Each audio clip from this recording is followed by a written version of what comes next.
Hey y'all, Countryman here. I'm sitting here in the dark, too lazy to get up and go turn the light on. But one thing I've never done is a political video. And I try to stay away from it because I'm not politically correct. Disabled, low income, I get food stamps. I'm on Medicare. I get a subsidy or something through Medicare that helps me pay for my medical when I go to the doctor. And I get a discount through one of the Medicare programs. It's also a free deal through AARP, which is free, that I do not have to pay for, that gets me my drugs at a discount price. Now you think all that I would think our glorious leader and Führer, Mr. Obama, would be a good person to have in office.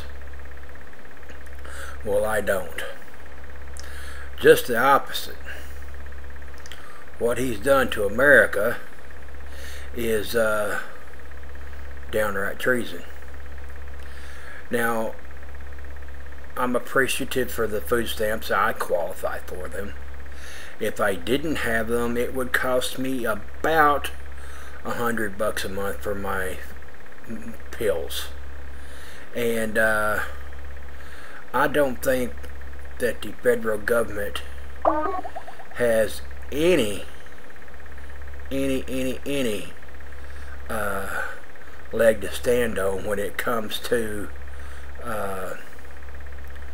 making us buy a product that we don't want.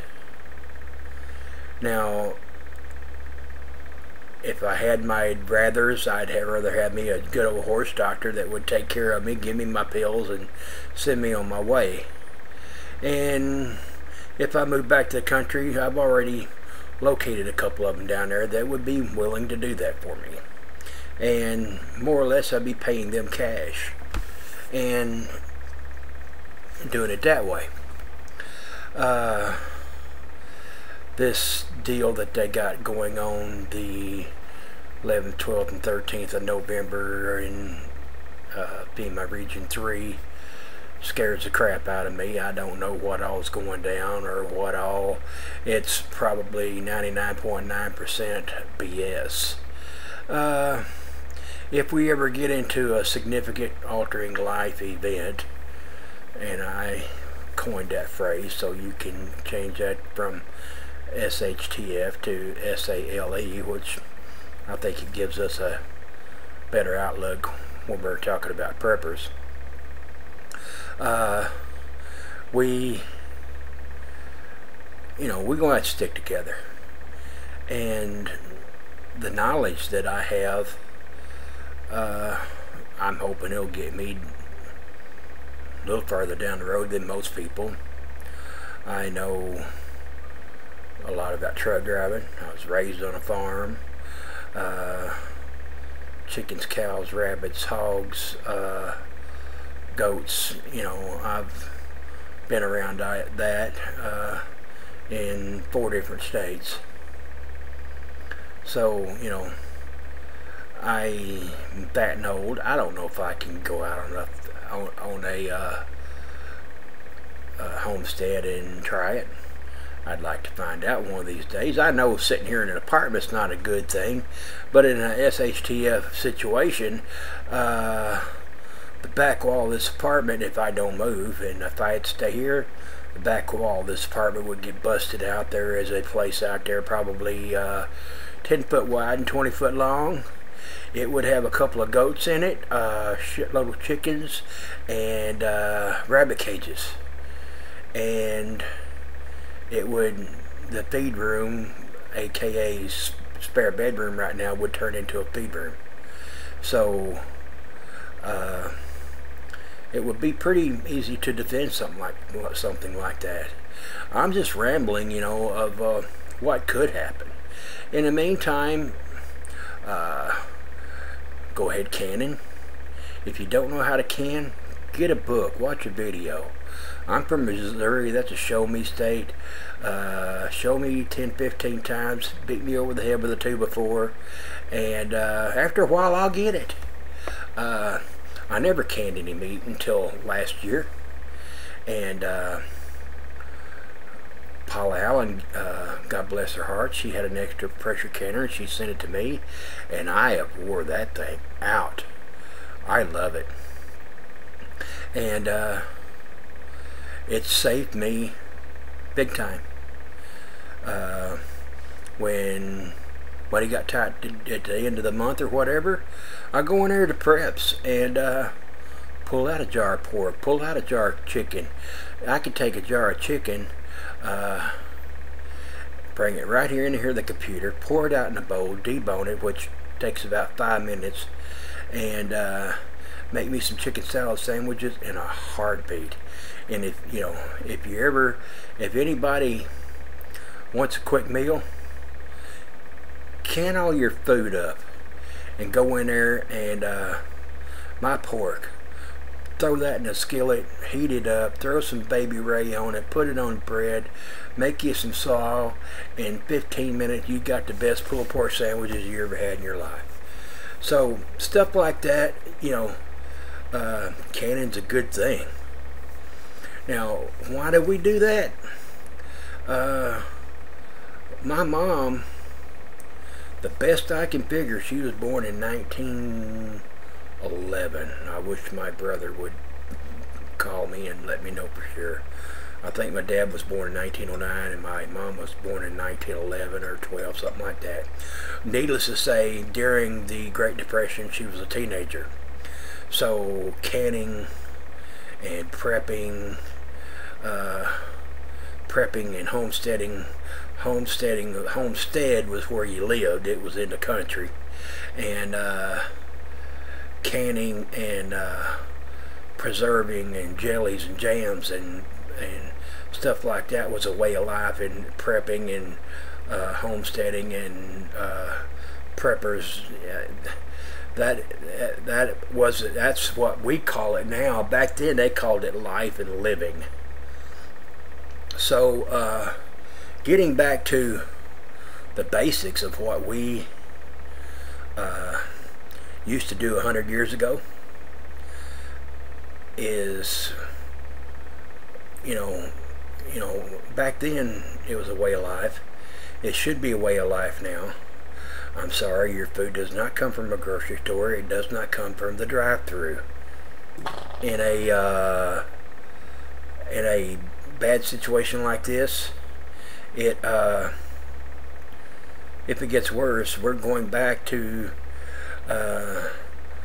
be a walkthrough. You walk through the house, out the back door, you get a hatchet, you kill a chicken, you pluck it, you cook it, and you eat it, and that's for Sunday dinner. And don't know what you eat during the week, but you know, I had eggs and grits today. So you know, it's not a bad situation. I learned how to use a dehydrator by watching YouTube. You can learn all kinds of stuff watching on YouTube. There's documentaries out. The World War II British videos, I can't think of the name of them right now, but you go on my YouTube channel and you look up the documentaries up there in the videos I got saved,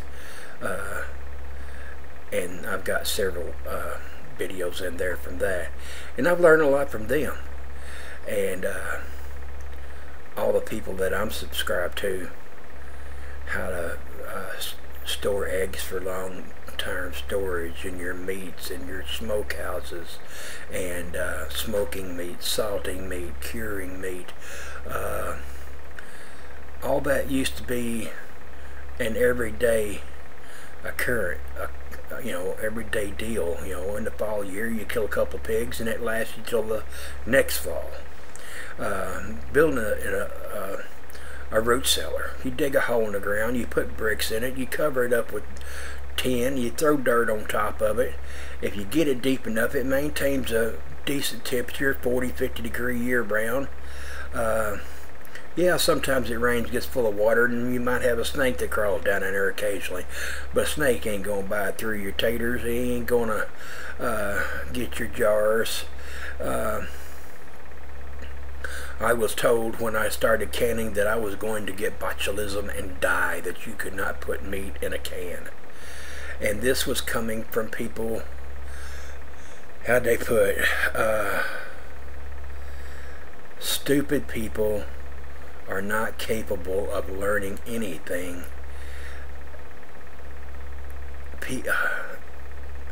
Is it idiots? Idiots are not. What it amounts to is, if you don't know any better, you ain't stupid, you just ain't never learned it. And if you're not capable of learning it, then yeah, you are stupid. But that people just don't know any better. And I've ate all my meat. I take it back. I had 1 can of pinto beans here the day. I pulled it off the shelf, was going to pop a top on it and make me some refried beans. And it smelled kind of funny, and it had lost seal and dried out on the top. I didn't know if it was the jar, lid, or whatever, and just to be safe, I threw the whole thing away.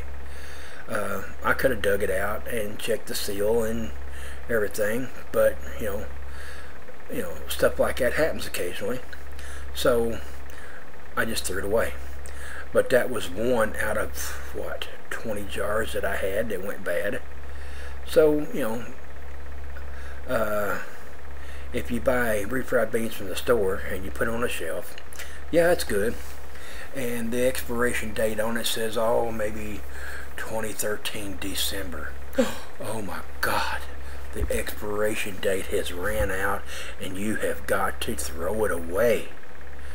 Well, it was only canned 6 months ago. It's in a tin can. It is preserved. They put that expiration date on there where you will, if you are that gullible to throw it away and go buy more, then so be it. But it's usually good maybe 5 to 6 years, maybe longer, after the expiration date. There was a riverboat that sank up by Kansas City, Missouri.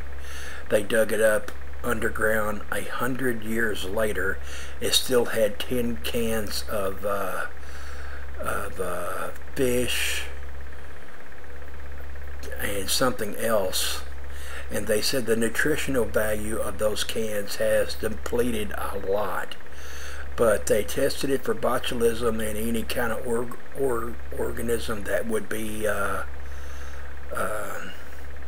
detrimental to your health, and they couldn't find any, and it was sealed. As long as it's sealed up and it ain't puffy or anything, and it doesn't, when you go to open it, it doesn't explode with a bunch of gas because the botulism built up the gas inside there, it's going to be good food. So I'm rambling, and I don't know how bad this it's going to get over the next year. I really do think that we're going to have an economic collapse, and I don't know how to prepare for that, except when inflation hits, we're going to wish we'd canned back a whole lot more. And the only thing that I've got to look for is canning what I can, prepping what I can now, and the knowledge that I can move out into the country and raise chickens, hogs, and cows and stuff like that, and live off the land. I doubt if I have a cow, but if I had some 4-hooved lawnmowers, 2 or 3 meat goats, they would mow my yard for me, mow down the weeds, fertilize my garden. Chickens would fertilize my gardens, high in nitrogen. You can put that chicken feet poop right on your hay field. Grow your hay for the goats. It's a circle of life, you know. Go back and watch The Lion King if you want to watch the circle of life. It all goes around in a circle. But I think we're all going to be okay. And I think that we got to stick together. Going down south this weekend to Prepperstead and meet a lot of good people. I met Maha 33 this week. He came up and see me. Michael's a good man. And I just wanted to do a ramble and rant and about the current administration, and I don't know if the Republicans or the Tea Parties or whatever, but the people have got to get together and vote somebody in that we can trust. And if not, what we call the United States of America, I pledge allegiance to the republic for which it stands, one nation under God, indivisible, with liberty and justice for all. We don't live in a democracy. We never have lived in a democracy. And for 200-something years we've lived in a republic. And the people in Washington work for us. And if we don't get them boys under control up there, we're going to be living in a democracy instead of a republic. So this is my rant for the day. God bless. Countryman out. We'll all get through this together one way or the other. And God answers an email. Countryman out.